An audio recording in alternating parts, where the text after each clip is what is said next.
buenos días, buenas tardes o buenas noches, según estés viendo este vídeo, que Dios te bendiga. Bueno, en el día de hoy quisiera predicarte un mensaje sobre el arrepentimiento, sobre el pecado, sobre esos errores que todos los cristianos en alguna vez de nuestra vida hemos cometido. Quiero predicarte de la grande gracia que hay en nuestro Señor Jesucristo para seguir perdonándonos y seguir brindándonos oportunidades en el nombre de Jesús. Bien, el rey David, introduciéndome en el mensaje, fue un gran hombre de Dios. Si le preguntásemos a las personas que convivieron con el rey David, nos hablarían de su grandeza acerca de sus hazañas.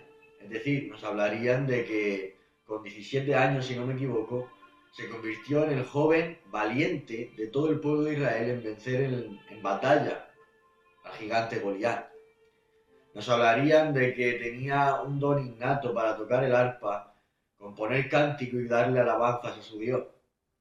De ahí que le llamasen el dulce cantor de Israel. Nos hablarían de que era un valiente en la batalla, un guerrero, al cual todos los pueblos enemigos de Israel temían. Nos hablarían de que con tan solo 17 o 15 años el profeta lo ungió como rey de Israel. Nos contarían de su humildad, de su nobleza, de su grandeza, en todas las características que tenía el rey David. Pero si la pregunta acerca del rey David y su grandeza se la dirigiésemos a nuestro Señor Jesucristo, se la dirigiésemos a Jehová de los ejércitos, ¿cuál sería la respuesta? ¿Coincidiría con todas aquellas personas contemporáneas que convivieron con David? ¿O sería una respuesta diferente la que nos daría nuestro Dios? Yo estoy seguro de que si le preguntásemos a Dios por el rey David y acerca de su grandeza, Dios nos diría una respuesta totalmente diferente. Porque Dios no nos hablaría de su gran victoria contra Goliat, de lo bien que tocaba el arpa, o lo bien que cantaba, ni lo bien que compositor que era. Tampoco nos hablaría Dios de que era un hombre valiente, de que era un experto en la guerra, sino que Dios nos hablaría de su gran arrepentimiento tras haber pecado. ¿Sabes por qué?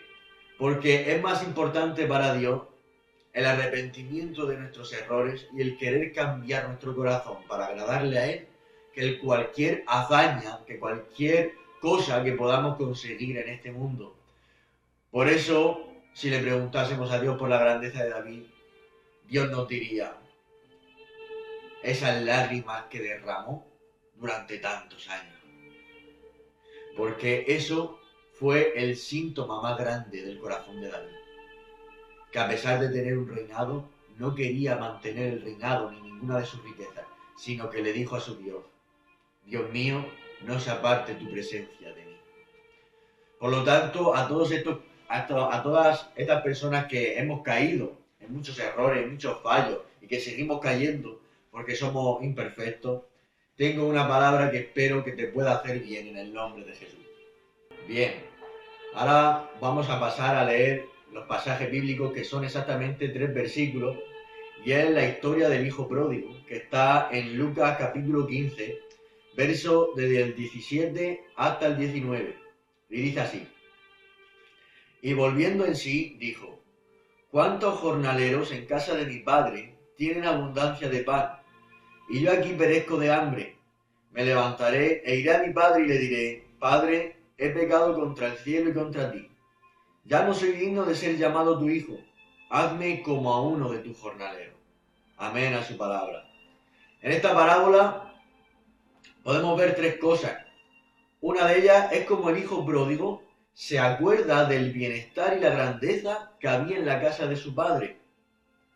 Lo segundo, la miseria que él está viviendo por estar fuera de esa casa de su padre. Por eso dijo, y volviendo en sí, dijo: ¿cuántos jornaleros en casa de mi padre tienen abundancia de pan y yo estoy aquí pereciendo de hambre? Se le viene a la mente la miseria en la que él está viviendo.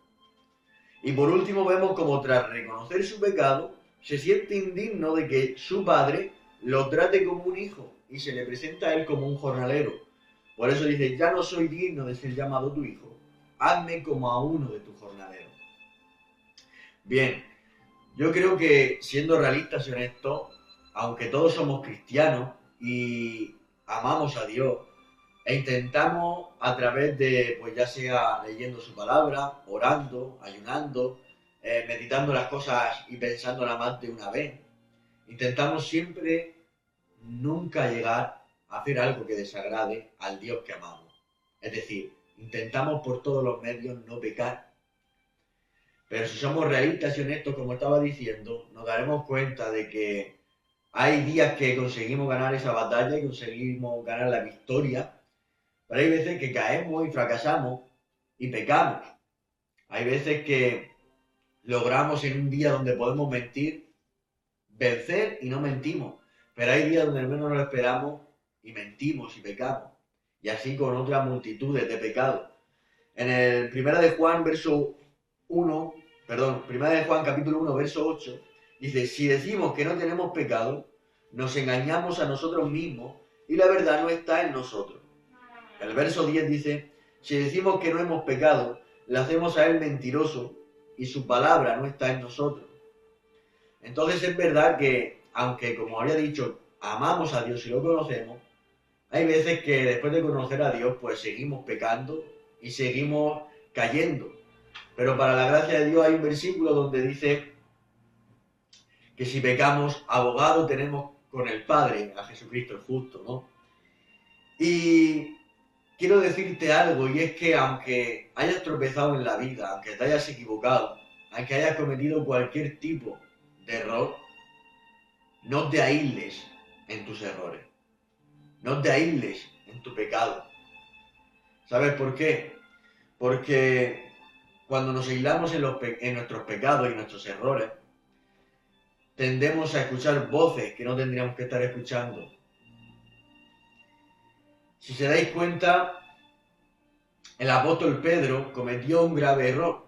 El apóstol Pedro negó a Jesús 3 veces cuando cantó el gallo. Y esto fue un error por parte de Pedro. Abandonó a Jesús cuando él dijo que nunca lo iba a abandonar.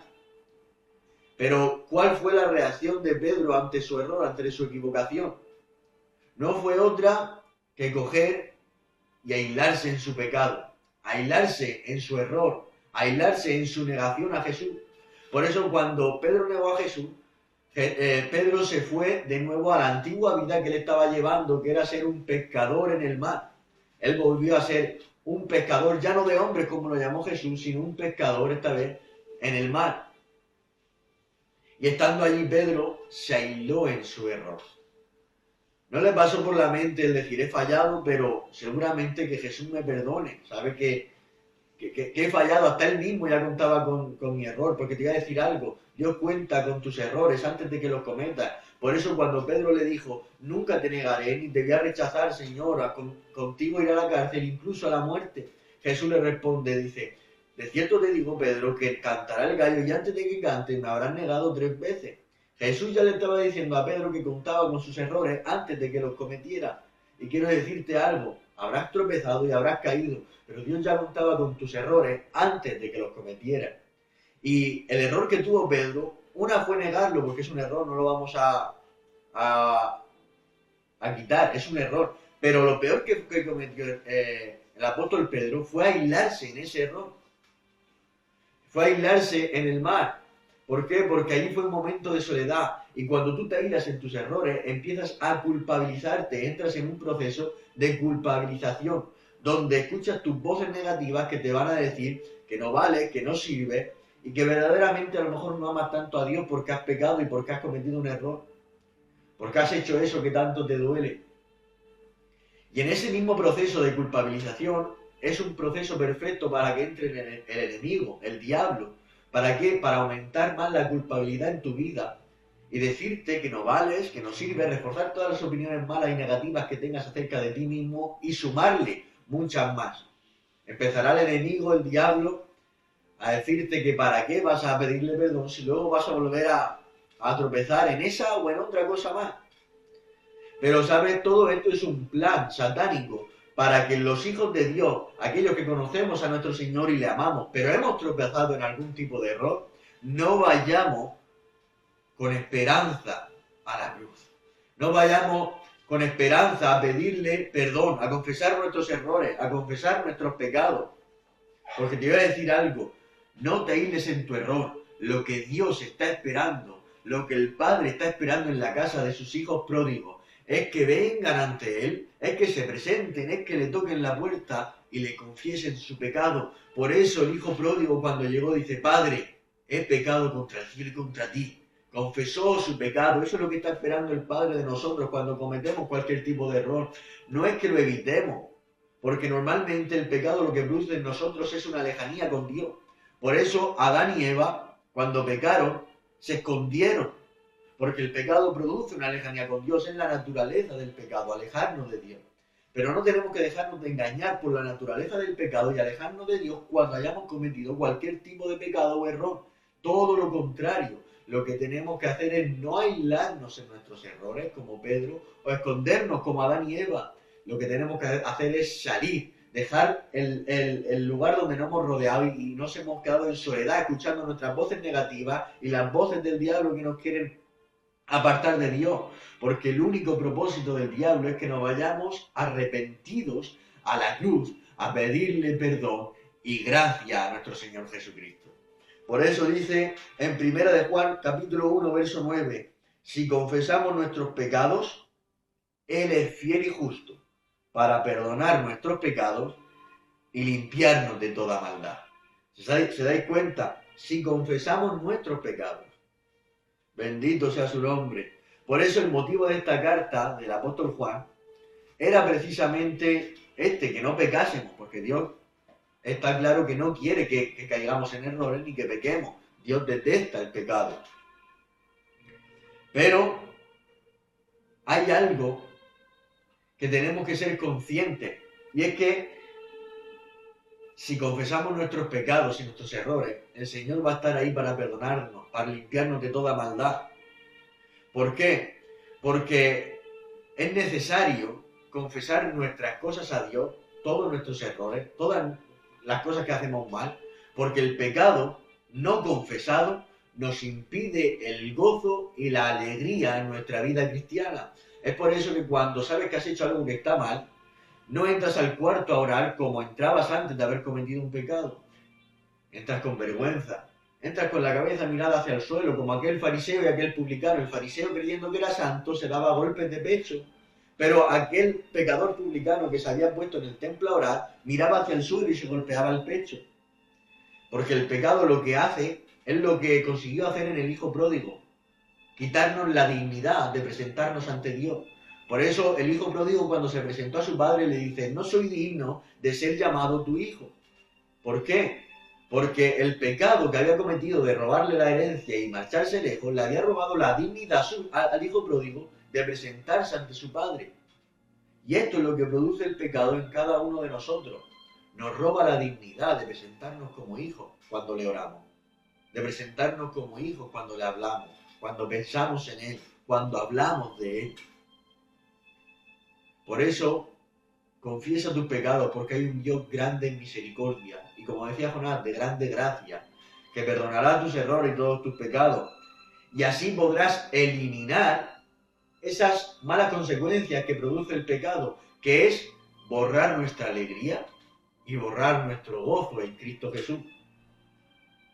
Por eso, el rey David, que cometió también un grave error en su vida, plasmó muy bien este principio bíblico. Porque en Primera de Juan, en la carta de Juan, en el capítulo 1, si no me equivoco, dice que si pecamos y no lo confesamos, el gozo y la alegría jamás van a poder ser cumplidos. Este es un principio bíblico, y este principio bíblico lo podemos ver plasmado, reflejado en la vida del rey David. El rey David en el Salmo 51 expresó su error, su pecado, como todos conocemos. Y en el Salmo 51, verso 4 dice, contra ti solo he pecado y he hecho lo malo delante de tus ojos. Y en el verso 8, después de haber confesado su pecado, 4 versos después dice, hazme oír gozo y alegría. y se recrearán los huesos que has abatido. ¿Se dais cuenta? En el Salmo 51, verso 4, David confiesa sus pecados. Y en el verso 8, 4 versos después, confiesa que él había perdido el gozo y la alegría por haber pecado contra su Dios. Porque las personas que amamos a Dios, tú que amas a Dios, cuando pecas y te equivocas, el gozo y la alegría de tu vida, en tu espíritu y en tu alma, se elimina, se borra, porque amas a Dios y has pecado contra Él. Y el rey David era un hombre que amaba a su Dios, un hombre que lo estaba respetando toda su vida, pero llegó un momento en que cayó y tropezó. Pero el rey David no fue como el apóstol Pedro. El rey David no se aisló en su error, no volvió a ser peor o a seguir pecando, sino que no se dejó engañar por sus voces negativas que le podían estar acusando seguramente por lo que hizo. Y tampoco se dejó llevar por el diablo para que lo engañase. Porque seguramente que cuando David pecó le vendrían voces diciendo: y tú eres rey, y tú eres el ungido, y tú eres el que derrotas a Goliat, y mira lo que hace, y tú dices que amas a Dios y has pecado contra Él. Seguramente que le vendrían todo tipo de pensamientos y el enemigo lo atacaría en ese momento de debilidad para sumarle mayor culpabilidad a la vida del rey David. Pero el rey David fue listo e inteligente y no se dejó llevar por las manipulaciones del diablo y tampoco por sus pensamientos de culpabilización, sino que el rey David dijo: he pecado, lo confieso, contra ti he pecado y solo he hecho el mal delante de tus ojos. Pero en el verso 8 dice que había perdido el gozo y la alegría y quería que le fuera devuelto. Hazme oír ese gozo que sentía antes de haberte fallado, Señor. Hazme oír sentir esa alegría que sentía cuando yo te oraba, cuando pensaba en ti, cuando hablaba de ti a los demás. Hazme volverlo a sentir, porque tras el pecado lo he perdido. Por eso la última expresión que dice David en el verso 8, dice: y se recrearán los huesos que se han abatido. Estaba expresándose David como si sus huesos hubieran sido triturados, hubiesen sido desmenuzados. El rey David se sentía tan mal internamente por dentro que estaba destrozado.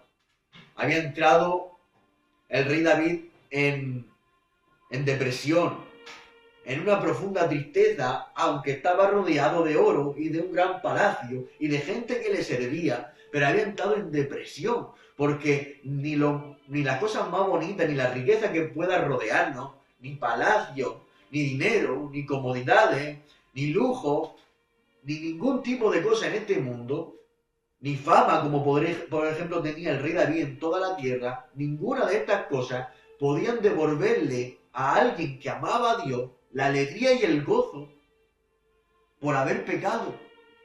No había ninguna forma. El rey David solamente quería tener paz con su Dios y ninguna de las cosas grandes que le rodeaba se lo podía devolver. Te voy a decir algo. Nos pueden rodear muy buenas cosas: fama, alegría, lujo, dinero, comodidades. Pero si pecamos contra Dios y de verdad lo amamos, ninguna de esas cosas va a podernos devolver la alegría y el gozo.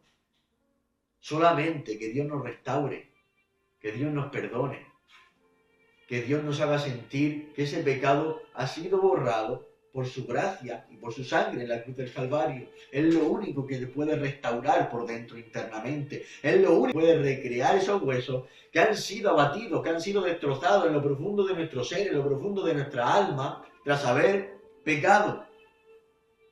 Gloria a Dios. Por eso el rey David, que no fue engañado por ese proceso de culpabilidad, le dice: Señor, aún así, si tú me purificas, con hisopo de nuevo volverá a ser limpio.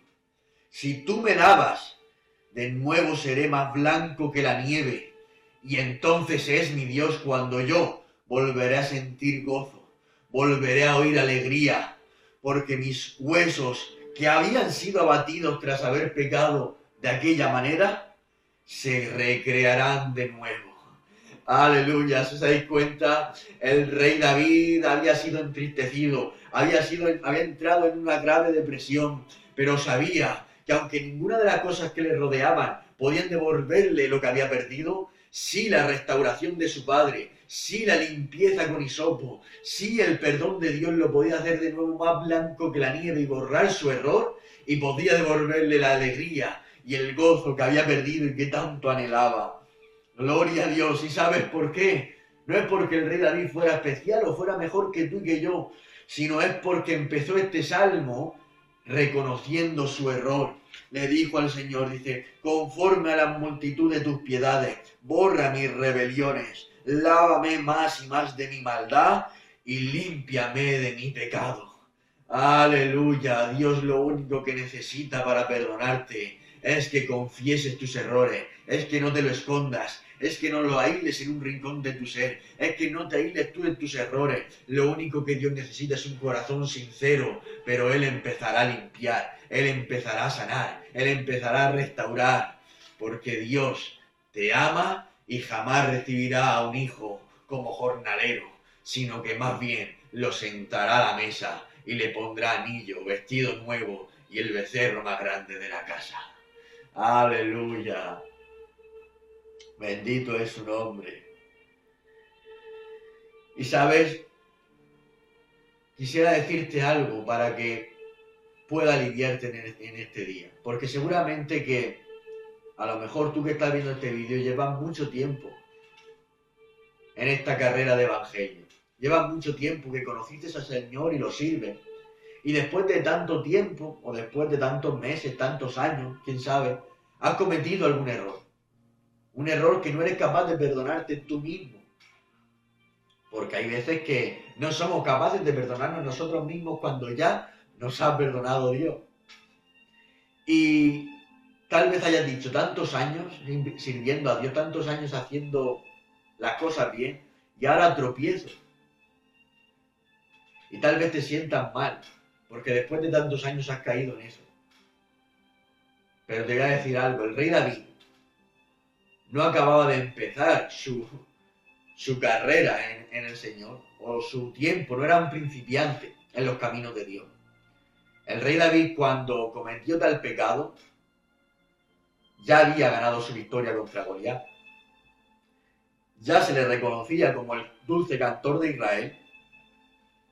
Ya había ganado grandes batallas y grandes victorias para su pueblo. Ya era rey. Estamos hablando que el rey David, la mayoría de sus grandes hazañas, de sus grandes conquistas, ya la había conseguido por la mano bendita de Dios. Pero después de tantas bendiciones que el Señor le dio, después de tanta posición donde Dios lo elevó, entonces cometió ese grave error. Por lo tanto, ilustrándote con esta historia bíblica, te llevo a la lógica. Y es que si hubo perdón para el rey David, después de ser tan usado por Dios, después de haber tenido tanta intimidad con Él, ¿por qué no va a haber perdón para ti o para mí? Que después de tanto tiempo hemos cometido errores y los seguimos cometiendo. Si hay perdón para el rey David, hay perdón para ti en el nombre de Jesús. Y ahora bien, hay un punto que me encanta en la historia del hijo pródigo, y es que cuando el hijo pródigo se presenta a la casa del padre, aunque sabía que seguía siendo hijo, porque aún estando en aquella ciudad lejana y pecando, dijo, ¿qué hago yo aquí? Volveré a la casa de mi padre. ¿Se dais cuenta? Aún teniendo en medio aquella apacentamiento. Vuelvo, menos mal que este punto no empieza ahora. ¿Lo corto que se te lo corte? No. Luego lo edito yo. Ahora bien, hay algo en la historia del hijo pródigo que me encanta, y es un detalle del hijo pródigo que cuando se presenta ante la casa del padre, no se presenta como hijo, sabiendo que era hijo, se presenta como jornalero. Y el hijo pródigo sabía que seguía siendo hijo porque cuando estaba apacentando a los cerdos, dice, volveré a la casa de mi padre. Es decir, era consciente de que seguía siendo hijo. Porque te voy a decir algo, no pienses porque hayas cometido cualquier tipo de error y pecado en tu vida, sea cual sea el pecado, que dejas de ser hijo de Dios. El hijo pródigo acababa de pecar, estaba aún en aquella ciudad lejana, pero dice, volveré a la casa de mi padre. Porque aunque había pasado mucho tiempo, tal vez años, y aunque había llevado toda la herencia de su padre y la había malgastado, aún así seguía siendo hijo. Los errores no te quitan el título de ser un hijo o una hija de Dios. Y el hijo pródigo de esto era consciente, dice, volveré a la casa de mi padre. Pero va con la conciencia de que seguía siendo hijo, pero cuando toca la puerta y el padre la abre, o cuando el padre lo estaba esperando con los brazos abiertos, el hijo pródigo le dice, déjame entrar en la casa como uno de tus jornaleros. ¿Esto por qué? Si él sabía que seguía siendo hijo. Muy fácil, porque verdaderamente estaba arrepentido. Y es que cuando estamos arrepentidos verdaderamente de lo que hemos hecho, aunque somos conscientes de que somos hijos y tenemos todas las pertenencias en la casa de nuestro padre, nos pertenecen los corderos, nos pertenece todo lo que hay en su casa. Por eso el padre le dijo al hijo mayor, dice, ¿de qué te quejas si todo lo que hay en la casa es tuyo? Tú lo disfrutas. Porque lo que hay en la casa de Dios le pertenece a sus hijos, nos pertenece a nosotros. Pero el hijo pródigo, cuando se presenta, sabe que todo lo que hay en esa casa le pertenece. Pero él dice, trátame como uno de los jornaleros y déjame que al menos pueda comer pan. El hijo pródigo no quiso comer los mejores becerros ni las mejores cosas que había en la casa. El hijo pródigo simplemente quería comer pan y ser un jornalero, porque tenía un corazón arrepentido. Y es que cuando volvemos de cualquier tipo de error que hemos cometido ante la presencia de Dios, se notará que estamos arrepentidos en si venimos con exigencias o no venimos con exigencias, y solamente con un corazón contrito y humillado, pidiendo perdón al Señor y que nos coloque donde Él quiera. ¡Aleluya! Bendito sea su nombre. Sin embargo, tengo que hacerte una pregunta, y es que, ¿cómo te presentas tú ante Dios después de reconocer un pecado que has cometido? Porque hay personas que después de haber cometido un error, vuelven como si nada ante la presencia de Dios, como si no hubiera pasado nada. Y eso es un índice de que no hay un verdadero arrepentimiento. Si nos vamos a la otra cara de la moneda del rey David, encontraremos al rey Saúl. Era justamente todo lo contrario al rey David. El rey Saúl también cometió otro tipo de pecado, diferente al rey David, e incluso a simple vista lo podemos ver como más flojo. Pero la diferencia entre el rey David y el rey Saúl es que el rey Saúl no se había arrepentido. Y el profeta Samuel habla con Dios y Dios le dice al profeta, dile a mi rey, al rey Saúl, que tiene que ir a donde los amalecitas y matar a todos los animales, mujeres, niños, al rey, a todo lo que hay allí. No quiero nada con vida. El rey Saúl va hacia allí y en vez de hacer lo que Dios le dijo, él mató los animales que no valían, pero los buenos se los quedó, como si fueran como para sacrificios, para luego para Dios. Mató a las mujeres, mató a los niños, pero no mató la vida del rey, de los amalecitas. Entonces desobedeció la orden de Dios. Cuando Dios se enteró de esto, al ver lo que había hecho Saúl, habla con su profeta y le dice, mira, había dado esta orden y el rey no lo ha hecho, Saúl no lo ha hecho. Dile que lo desecho como rey y tengo ya otro preparado, que era el rey David, conforme a mi corazón. Cuando el profeta Samuel va donde el rey Saúl le dice, mira, está hablando con Dios y Dios me ha dicho que te desecha del reinado por lo que has hecho, porque él te dijo que tenías que acabar con la vida de todo, pero tú has perdonado la vida de muchas cosas, de muchos animales y del rey. Entonces en ese mismo día perdió el rey Saúl el reinado. Y aquí se refleja el arrepentimiento falso que tuvo el rey Saúl. Dice, Samuel, es verdad, tienes razón, reconozco mi pecado. ¿Se dais cuenta? De momento está reconociendo su error y su pecado, al igual que el rey David. El rey David dijo, he pecado contra ti y solamente he hecho el mal delante de tus ojos. Y el rey Saúl dijo al profeta Samuel, tienes razón, he pecado, reconozco mi pecado. Pero ahora viene la diferencia. Y es que tras reconocer el pecado que cometió, el rey Saúl dice, pero sígueme tratándome como rey ante todo el pueblo.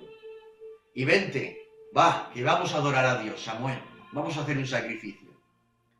¿Se dais cuenta? Tras haber pecado, lo único que le importaba al rey Saúl era seguir manteniendo el reinado. Hay personas que sí fallan y reconocen sus errores, que eso es bueno, porque como había dicho al principio del mensaje, tenemos que reconocer nuestros pecados. Pero tras reconocer sus pecados, hacen como hace el rey Saúl. Quieren mantener las bendiciones. Quieren que Dios no los quite donde lo había colocado, donde lo había puesto. Porque para el rey Saúl era más importante donde Dios lo había colocado, siendo cabeza del pueblo de Israel, siendo el rey del pueblo, antes que tener su presencia. Por eso dicen que no está la presencia de Dios conmigo, tú trátame como rey, como si Dios estuviera conmigo. Como si Dios aún aprobara mi reinado. Hay gente que tras conocer sus errores prefieren mantener las bendiciones, las posiciones donde Dios les da, la fama, el dinero, las comodidades. Pero este no fue el caso del rey David. El rey David dice, si tengo que perder el reinado, lo perderé, Señor. No quiero otra cosa que no sea tu presencia. Que tu presencia nunca se aparte de mí. Por eso, el rey David cometió un pecado, por lo menos a nuestros ojos, a una vista humana, mucho más feo que el pecado del rey Saúl. A una vista humana, sin quitar la vista de Dios, porque a la vista de Dios todos los pecados son iguales, pero a una vista humana es más feo el pecado de David que el de Saúl. Pero la diferencia era el corazón de ambos. Y es que uno estaba arrepentido en su grave pecado, y otro, aunque había cometido un pecado más leve o menos feo a nuestra vista humana, no se había arrepentido y quería seguir manteniendo las bendiciones. Por eso, cuando te arrepientas de cualquier error que hayas cometido, después de reconocer tus errores, es muy importante que seas capaz de perderlo todo por mantener su presencia. Por eso el hijo pródigo, cuando fue a la casa, dice, Padre, que no quiero ni cordero, ni anillo, ni... me da igual. Simplemente como uno de los jornaleros de tu siervo. Porque ya como con eso me sobra. Porque abundancia de pan hay para los jornaleros. Me sobra. Dice un salmo, si no me equivoco, del rey David, dice, más vale un día en tus atrios. Los atrios son las puertas. Más vale un día en las puertas de tu templo, en las puertas de tu presencia, que 1000 días fuera de ellos. Más vale vivir un día en las puertas, en las migajas, siendo jornalero en la presencia de Dios, en lo más miserable que te puedas imaginar, pero que estés cerca de Dios en su presencia, que 1000 días viviendo fuera de ellos. El rey David prefería perder el reinado, perderlo todo, pero tener su presencia, porque ese era su éxito, esa era su gloria, esa era su necesidad, ese era su gozo, esa era su alegría. Pero el gozo y la alegría del rey Saúl era el reinado, eran las comodidades, era ser el líder, era ser famoso, era tener gente a su cargo. Por eso Dios ve el arrepentimiento genuino y verdadero en aquellos que son capaces de perderlo todo en cuanto le rodeen, pero no su presencia, en el nombre de Jesús. Y un detalle que me encantó de esta historia, un detalle que me puse a meditar en ello, fue que el hijo pródigo, vemos en la historia, que por su misma voluntad decide volver a la casa de su padre. Decide presentarse en la casa. Y si vemos la Biblia y la doctrina que tenemos, podríamos darnos cuenta de que nuestro Señor Jesucristo dijo, nadie va al Padre si no es por mí. Entonces, ¿cómo puede ser que el hijo pródigo volviera a la casa de su padre sin ningún tipo de mediación? Porque nadie va al Padre si no es por Jesús. Y meditando en esto me di cuenta de algo, y es que cuando el hijo pródigo se presenta a la casa del padre, el padre le saca multitudes de obsequios, entre ellos calzado nuevo, anillo nuevo, vestido nuevo. Y una de las cosas que le saca es el becerro más gordo y más grande que tenía en su casa. Y sabes, si estudiamos para qué tipo de necesidades se utilizaba este animal, el becerro, podríamos irnos al libro de Levítico, en el Antiguo Testamento, donde vemos todos los sacrificios. Y ahí se nos dice que el becerro era el animal que el pueblo de Israel en el Antiguo Testamento sacrificaba para el pecado del pueblo, para limpiarlos del pecado.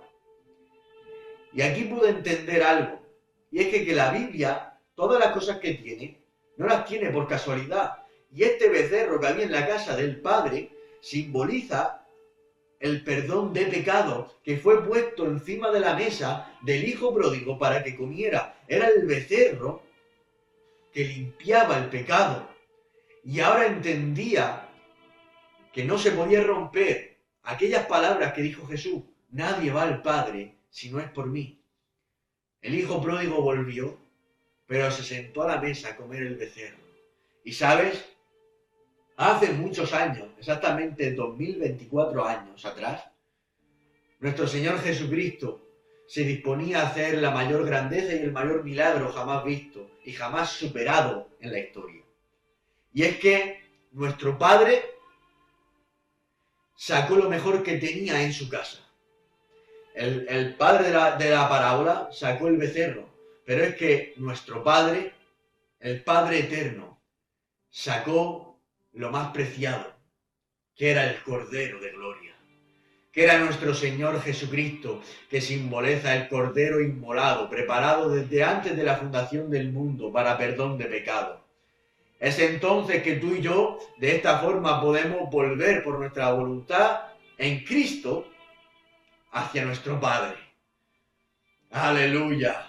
Porque el Padre hace 2024 años sacó lo mejor que tenía en su casa, el Cordero inmolado, para que en Él puedan ser perdonados todos nuestros errores, todos nuestros pecados, todas nuestras maldades y todas nuestras rebeliones puedan ser borradas en el bendito nombre de Jesús. Por eso tenemos que ser como aquel hombre que fue clavado a la derecha de Jesús. Hay veces que a la hora de servir a Dios queremos ser como, nos parecemos a Juan y Santiago, si no me equivoco, que le dijeron a Jesús en cierta ocasión: oye Jesús, podríamos ser, cuando tú vengas en tu reino, en tu gloria, podríamos ser puestos uno a la derecha y otro a la izquierda. Y Jesús le tuvo que decir a estos dos discípulos: no sabéis lo que me estáis pidiendo. Esta pregunta era una pregunta atrevida, era una pregunta con afanes, con poca espiritualidad y con poco amor a Dios. Por eso Jesús le responde: no sabéis lo que me estáis pidiendo. Pero sin embargo vemos a alguien que no fue tan espiritual, sino que más bien fue un delincuente toda su vida, y fue el ladrón que fue clavado a la derecha de Jesús. Y este también le hizo una pregunta a Jesús sobre su reino y su segunda venida. Pero, ¿sabes? No le hizo la misma pregunta que los discípulos. Este hombre, este delincuente clavado a su lado, le dijo: oye, Señor, reconozco todos mis errores y estoy merecidamente aquí clavado porque he sido un delincuente toda mi vida. Pero sé que puedes borrar mis rebeliones y todas mis maldades. Por eso te voy a pedir y te voy a hablar acerca de tu reino. Y seguramente Jesús diría: ¿qué me vas a decir? Lo mismo que me dijo Juan y su hermano, que querían ser puestos uno a la derecha y otro a la izquierda, que querían posiciones en el cielo. Pero aquel ladrón le diría: no, Señor, yo no quiero decirte acerca de eso. Yo quiero hablarte de que cuando tú vengas en tu reino, tú te puedas acordar de mí. Acuérdate de mí cuando vengas en tu reino. Eso es lo que tenemos que hacer tú y yo. Y es que no queremos ni lujo, ni cualquier otra cosa, porque no existe nada en este mundo, ni persona, ni el amor de ninguna persona en este mundo, ni lujo, ni comodidades, que nos pueda devolver la alegría y el gozo tras haber pecado a nuestro Dios. Y no hay nada mejor en esta vida que cuando venga nuestro Señor Jesucristo con su reino y su gloria en su segunda venida, pueda acordarse de nosotros en el nombre de Jesús. Que Dios te bendiga. Hay un Dios que te ama, que te perdona y que te restaura.